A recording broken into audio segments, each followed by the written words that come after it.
Matilda, the last known survivor of the transatlantic slave trade, carried the weight of a history many tried to silence. Her story was not just one of unimaginable suffering but also of resilience, strength, and the enduring power of the human spirit.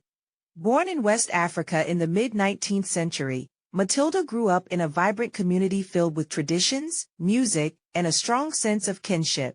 But her life took a harrowing turn when she was forcibly taken from her homeland, bound for the Americas. Matilda, whose real name was Ridoshi, was one of the last known survivors of the transatlantic slave trade. Born around 1848 in West Africa, Ridoshi was just a young girl when she was kidnapped during a raid on her village and forced into captivity. Her journey from freedom to enslavement began with her harrowing passage aboard the Clotilda, the last known slave ship to illegally transport Africans to the United States in 1860. Matilda was just a teenager when her village was raided by slave traders. She was chained alongside others, her freedom stolen, and her future uncertain. The Middle Passage, the transatlantic voyage that brought enslaved Africans to the Americas, was a brutal experience. Crammed into the dark, suffocating hold of a slave ship, Matilda endured the horrors of disease, hunger, and despair. Despite the inhumanity around her, she held on to fragments of her culture, songs, stories, and the hope that her spirit could not be broken. Matilda was just a teenager when her village was raided by slave traders. She was chained alongside others, her freedom stolen, and her future uncertain. The Middle Passage, the transatlantic voyage that brought enslaved Africans to the Americas, was a brutal experience. Crammed into the dark, suffocating hold of a slave ship, Matilda endured the horrors of disease, hunger, and despair. Despite the inhumanity around her, she held on to fragments of her culture, songs, stories, and the hope that her spirit could not be broken. Matilda arrived in Alabama in the 1850s, one of the last groups of enslaved Africans brought illegally to the United States after the transatlantic slave trade had been officially banned. She was sold into slavery, forced to labor under harsh conditions. Yet, even in the face of oppression, she found ways to maintain her identity. She taught others the songs of her homeland, spoke her native language when possible, and shared stories of her life in Africa. When the Civil War ended and emancipation was declared, Matilda was finally free on paper, but her struggles were far from over.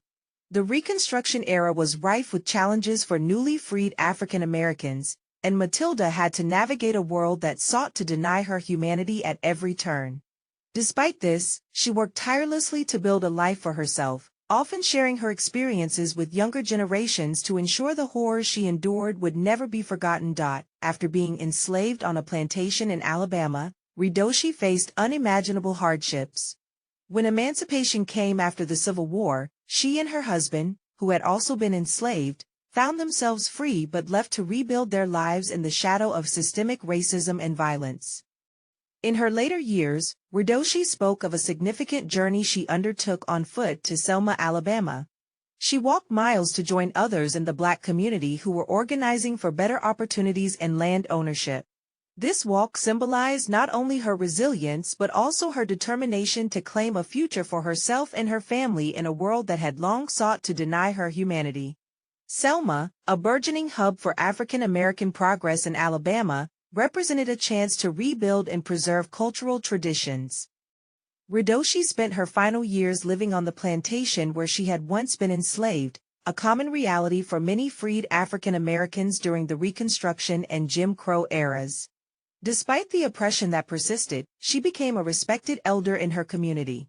She shared stories of her homeland, her capture, and her survival, ensuring that the history of the transatlantic slave trade and its survivors would not be forgotten.